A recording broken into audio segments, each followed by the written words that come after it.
My name is Raphael Epstein. I work at The Age in their investigative unit. I'd like to welcome you all to the Wheeler Centre, and I'd like to thank the Wheeler Centre and the Quarterly Essay and everybody involved in setting this up. We are, of course, here to talk to Hugh White, Power Shift, Australia's Future Between Washington and Beijing. I think we envisage having a chat to Hugh for a while and then allowing you guys to also fire some questions at him after I've sort of beaten him up with my questions. And we should sort of wrap up in around an hour's time, I suppose. Now, what I thought I would do, there's been some interesting responses in the papers already to what Hugh has written. But what I might get Hugh to do, I guess, is just track through how he got to his argument, because I know that my experience of reading the essay was, I guess I hadn't really stopped and paused to think about why China is going to be play a much bigger role in our lives in the future. So if you'll allow me, I'm actually just going to try and take him through some of those things. I guess, Hugh, one of the... I love statistics, being a journalist, and a few of the lines in there caught me. That China's economy overtook Japan's this year, that compared to the United States, China's economy is already bigger than the Soviets was in comparison to America. And this one really got me, that 20 years ago, our economy was the same size as China's. Now China's economy is 4 times as big as ours. I wonder if you could explore that concept a little bit and explain why it matters if the economy is getting so big. Yeah, look, that's exactly the right place to start, because we're all very used to the fact that China is growing economically, and it's very much part of our daily lives, very much part of the texture of the way we think about Australia, that this is going to be terrifically important for us in our future, very important to us economically. But I think there are 2 aspects of it that we don't really pause and think about. The first is just how big a development that is in terms of the nature of China as a country. It was the biggest economy in the world for centuries, perhaps for millennia, until the Industrial Revolution. It was the Industrial Revolution which broke the nexus between the size of the population and the size of your economy, because the Industrial Revolution meant that some countries were much more productive per capita than others, and that's what allowed the British to overtake China to become the strongest economy in the world in about 1820. And what we've been seeing in the last 30 years is China having its Industrial Revolution. So this is not, so to speak, just another day out there in the global economy. This is a fundamental rebalancing of the global economy, and the bit that we find it hard to really get our head around is that if China keeps growing for the next 30 years, perhaps even only for the next 20 years, as fast as it has for the last 30, and I believe and argue in the essay that it probably will, then it will become the largest economy in the world. We have all grown up in a world in which the United States was the largest economy in the world. It's been that way since 1880. Our world has been made by American power. And I do think, at the risk of sounding like an old Marxist, which I'm not, I do think economics is what really counts. And that as China's economy grows, then, and this is the second of the 2 things that I think I started to reflect on, is that as China's economy grows, its political and strategic weight will grow too. That it will start to exercise a kind of power that we have not seen an Asian country exercise since this country in its modern form was founded in 1788. And that will fundamentally change the nature of our national environment, the nature of our strategic environment, and the way we need to relate to Asia. And I mean, just a small thing. The other thing that I hadn't thought about was you saying that because Nixon goes to China, that in effect takes them out of the Cold War battle. So it means that we do engage with China's economy, but we don't engage them them in a sort of geostrategic way. Yeah, exactly. It seems to me that the most distinctive thing about Australia's international environment for the last 40 years, and I mean that almost since Nixon went to China in 1972, has not just been that America has been the strongest power in Asia, it has been, but that its power has not been contested by any other Asian power. If you go back through the history of the earlier part of the 20th century up to 1972 in Asia, then, if you like, the big theme was that first Japan and then China were contesting the American presence. And that was terribly important. You know, Australia's experience of anxiety and then war with Japan in the first half of the 20th century, and then our experience of the Cold War in Asia in the 50s and 60s that took us so often into Asia to fight Korea, Malaya, Vietnam. That was all about first Japan and then China contesting America's role in the Asia-Pacific. What was very distinctive after 1972 is that both the Chinese and the Japanese, for their different reasons, said, OK, we'll accept American primacy. And it's the fact that American primacy has been uncontested that has made Asia so peaceful for the last 40 years.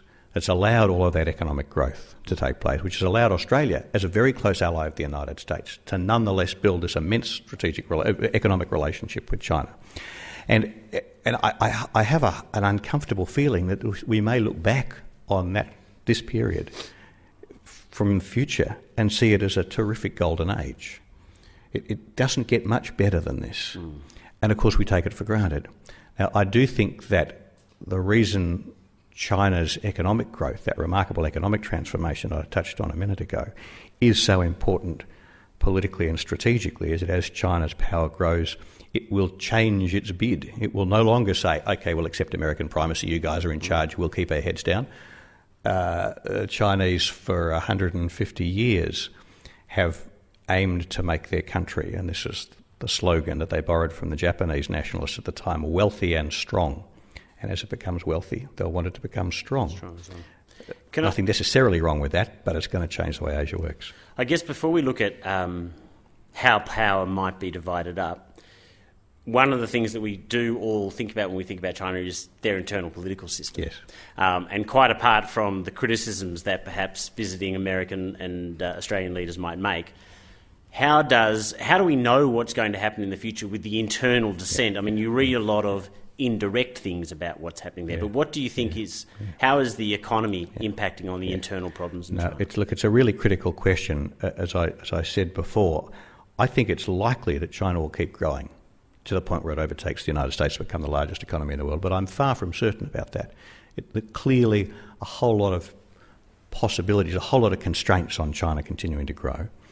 I think a lot of the argument that you see that kind of presupposes that there are inherent limits to China, that for some sort of inherent reason it can't grow to overtake the United States, I think that is wishful thinking. But I do think there are some specific features of the Chinese situation, the Chinese system, which do pose risks. And perhaps the most important of them is the internal politics. The fact is we're still seeing a country that's run by a Leninist political system, a one-party state, very impatient of political dissent, to put it mildly, and there is very little record in history of sustained economic growth being achieved under that kind of political system. And so you can make the argument, a lot of people do, that as long as China remains a Leninist state, it can't keep growing. Well, there are three parts of the answer to that. The first is, well, it has for 30 years. So, you've got to be a bit careful. Of course, drawing straight lines across the graph can get you into trouble, but assuming that China can't do for another 20 years what it's done for the last 30 years is a bit of a risky jump as well. The second point is, of course, that China is different from any other Leninist state, because China is the first Leninist party which has actually delivered sustained economic growth to its people. And so... You've got that remarkable line. I'm going to quote you at you if I can. In half a lifetime, the Chinese Communist Party has presided over the biggest increase in human welfare in human history. And now you call yourself not a Marxist, but that's quite an incredible... Oh, it is. It's a remarkable thing. And yeah. I think one of the things one does have to focus on is what a remarkable transformation of individual lives has taken place in China. Now, my principal interest and focus is in looking at what China's growing power means for China as an international actor on the Asian stage, but you just sort of turn it around and look at what happens in China. And the fact is that, roughly speaking, 600 million people, 500 million people, in 30 years have been moved from $2 a day jobs to $25 a day jobs. Now, those $25 a day jobs are still pretty horrible. They're not ones we necessarily want to do ourselves. But with that does go a whole lot of genuine improvements in things that are really important. Better food, better houses, better healthcare, more education opportunities, and all of that. So, this is making poverty history. It doesn't look quite the way the people who wear the little armbands like it to look. They don't think, when they think of making poverty history, they don't think of Shanghai today. But that is actually what it looks like when you make poverty history. The trouble with making poverty history is that when people have money, they start spending it just the way we do, which can sometimes be a bit disconcerting.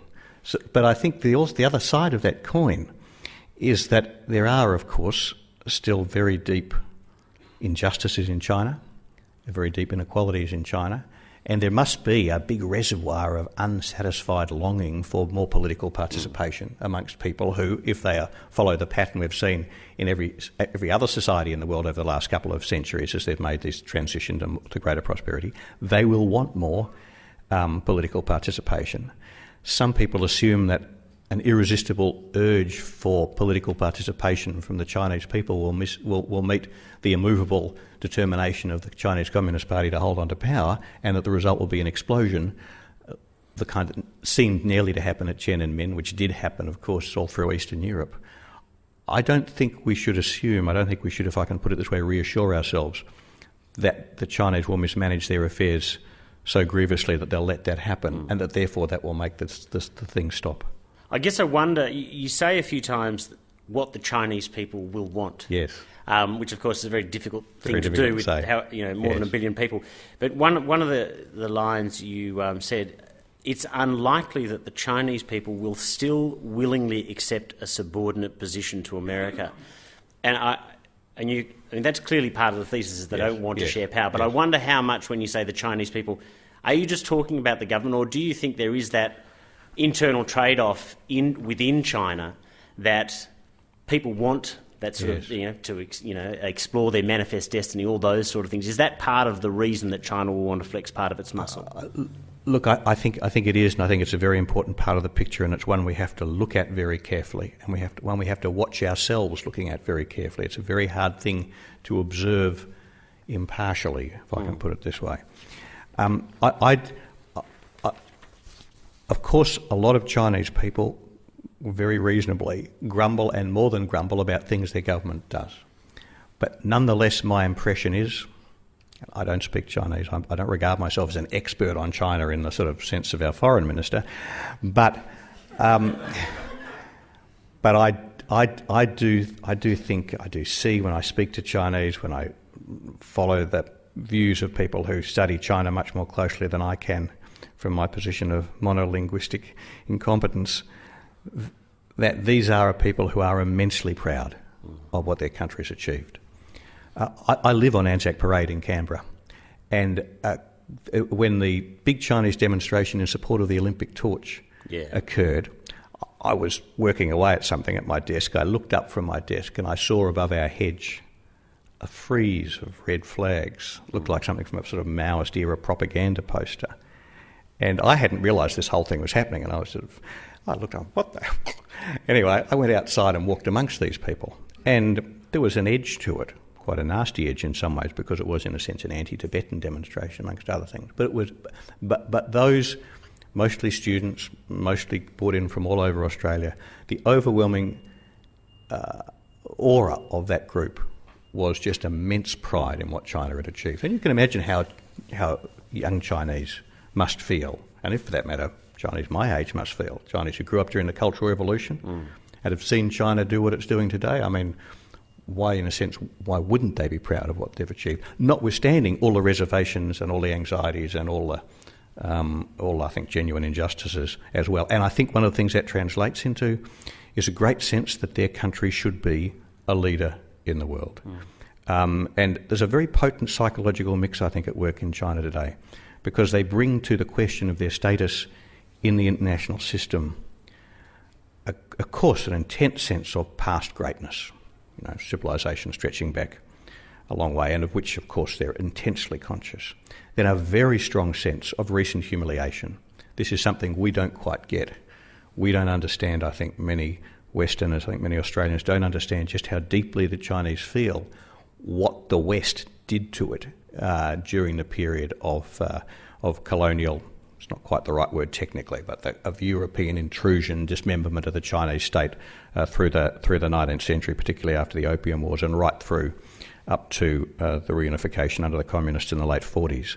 So past greatness, recent humiliation, immense pride in present achievements and a very strong confidence in future greatness. And the psychological combination of all of those things together does make a pretty heady brew. So it just so seemed to me that the likelihood that China will not seek, and not just the hard guys in the Politburo, but the Chinese people will expect their leaders to seek for China a leading role in Asia, and not just a leading role as a manufacturer of flat-screen televisions, but a leading state. Yeah. State. This is all about state power in a very old-fashioned sense. There was actually two stories today in our paper. I didn't mean this to be an advert, but one of them was the whole of the Chinese people greeting the Chinese battleship in Sydney. Yes. And also this dispute over another series of islands between Japan and China, and that there's that real push from some groups within China. I'm sure they have government connections, but they're not the government. But groups within China really pushing for a tough military stance. Oh, look, that's right. I think there's two different processes at work there. One is that China is becoming a bigger player. Its military is growing. Its military diplomacy is spreading, including in this part of the world. I don't think we need necessarily zoom around and ring the alarm bells, Russians are coming style. But I don't think we should also recognise that this is a reflection of a country that sees its role in Asia different from the role they've had 20 years ago, and 20 years from now they expect it to be different again. So this is, so to speak, part of a growing pattern, to put it mildly. But the other side of the coin is that there is, particularly vis-a-vis Japan, a very deep nationalist sentiment which goes back to the Japanese invasion and all the terrible things that happened then. These are unresolved issues between China and Japan. They are things which, in some respects, I think it'd be fair to say, some aspects of the way China tells that story exacerbate anti-Japanese feeling in China. But I think it would be a big mistake to see it as an artefact of the Chinese Communist Party propaganda or education department. This is very deeply felt. One wants to be aware of being too anecdotal about this, but when I was working in government, I did once sit at a very small table with the then Chinese defence minister, this is in the early 90s, who had fought against the Japanese and who described in quite good English and very poignant English, at least his account of what had happened to his village.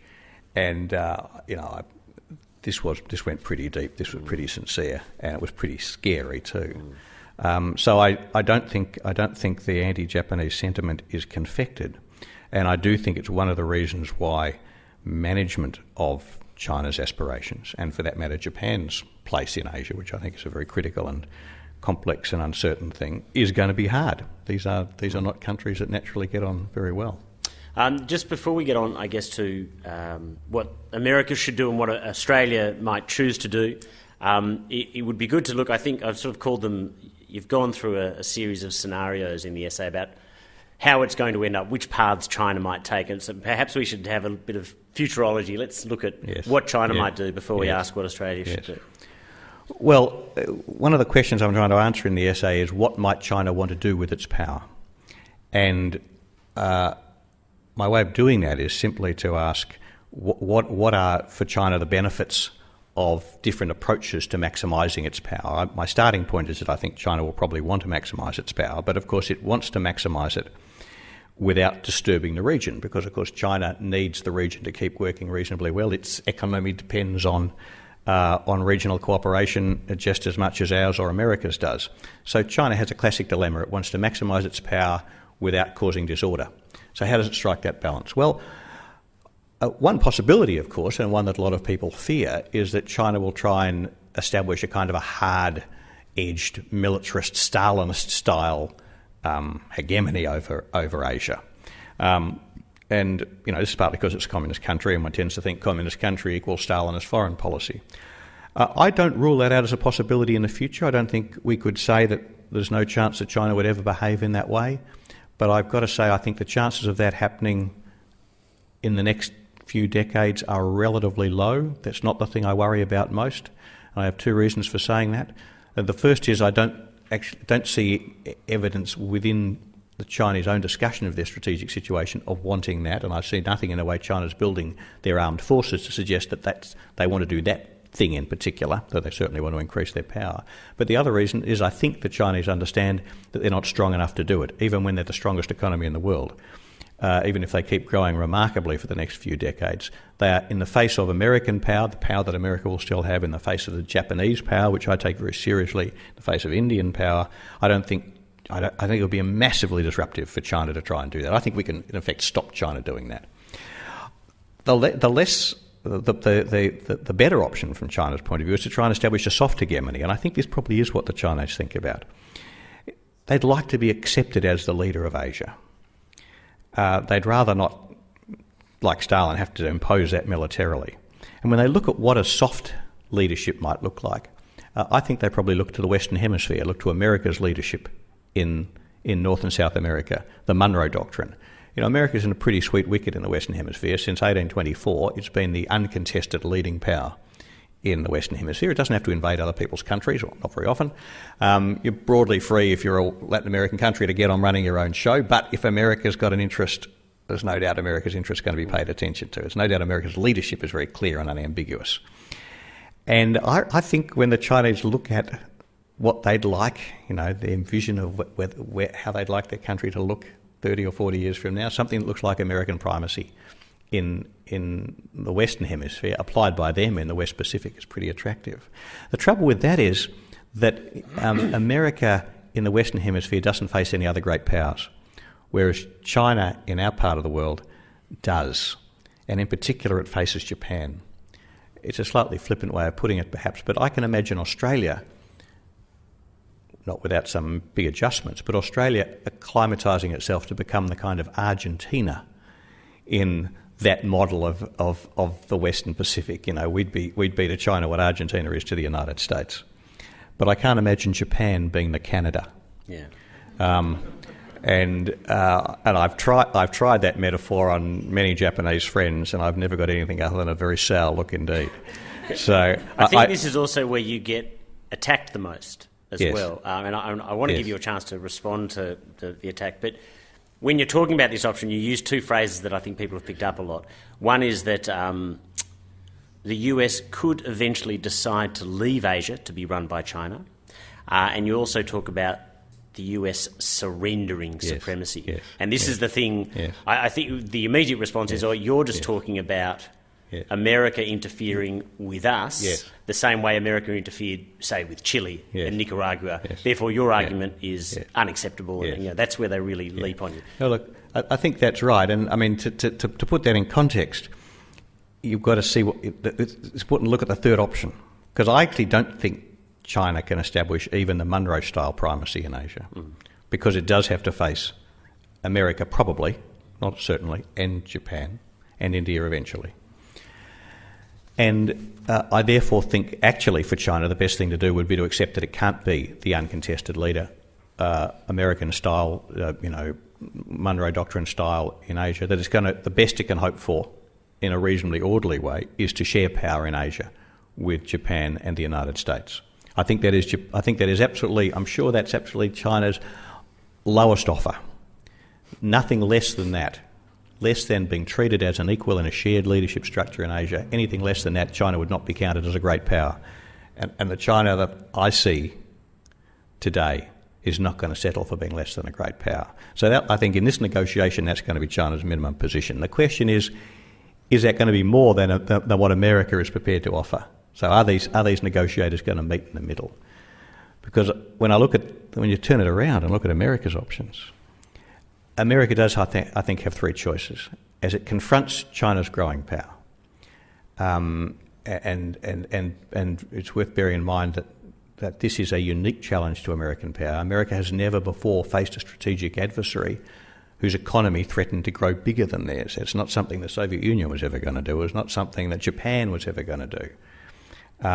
It is a new experience for the United States. I do think that China, if it keeps growing, is a more serious strategic adversary in the long term than the Soviet Union ever was. That's a strange thing to say because it's less threatening and less well armed than the Soviet Union was, but it's richer.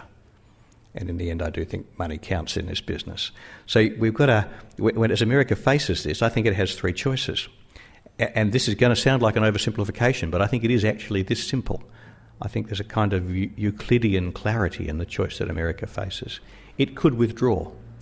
I don't think this is very likely, but I don't think anyone in Australia thinking about the future of Asia should overlook the possibility that if China keeps growing and America has to work out how do we respond to it, America has to ask itself, how much is it worth our while staying engaged in the Western Pacific? What are we doing there? Why does this work for us? Now, there's a series of answers that Americans give to those questions, and I think they're credible answers, but the credibility of those answers does start to wane as the costs and risks of staying engaged increase. So I don't think we can assume America stays engaged. It might withdraw.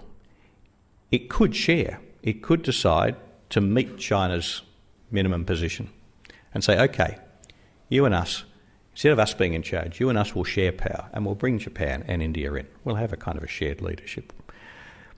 And as will be obvious, I guess, I do think that's the best option available. Can I stop you there, though? Yeah. That little catechism you used, yes. the questions that it might be, because it's something that they find quite difficult to... In order to let me get... When I talk to Americans about this, when I say, do you want... I often run through a little catechism. And I say, do you guys want to live in peace with China?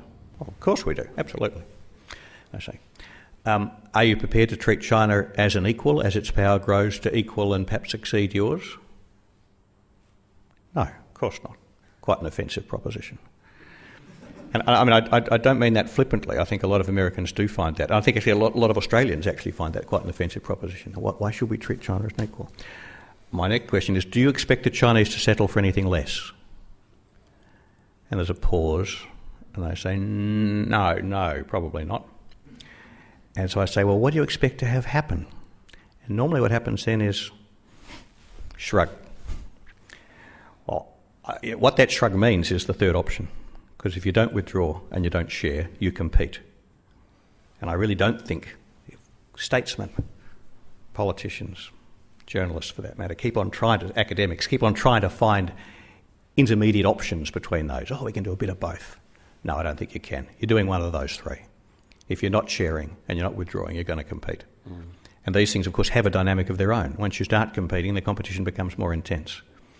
And I think the risk for us is that the US will find itself drawn into strategic competition with China. It's very important to say, not just the US's fault. It takes two to tango. Mm.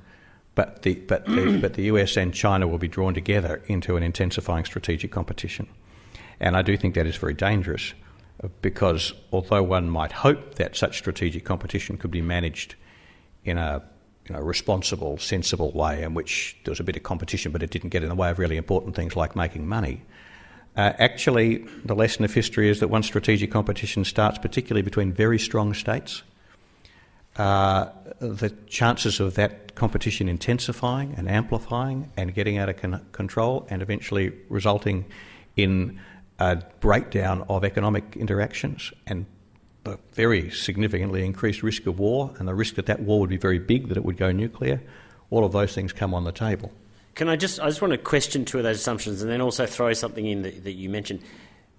How do we know, I mean, you make the assumption that the conflict is going to be there. And I take your point where you say that this is bigger than the global war on terrorism, as the Americans call it. It's bigger than Afghanistan, Iraq, bigger than the GFC. How do we know that conflict is inevitable? Because you make the point that they have that balance of economic terror, that if they harm the other side, they harm themselves. That's exactly right. It is possible that both could grow and there might not be a conflict, no? It absolutely is possible. It's absolutely possible.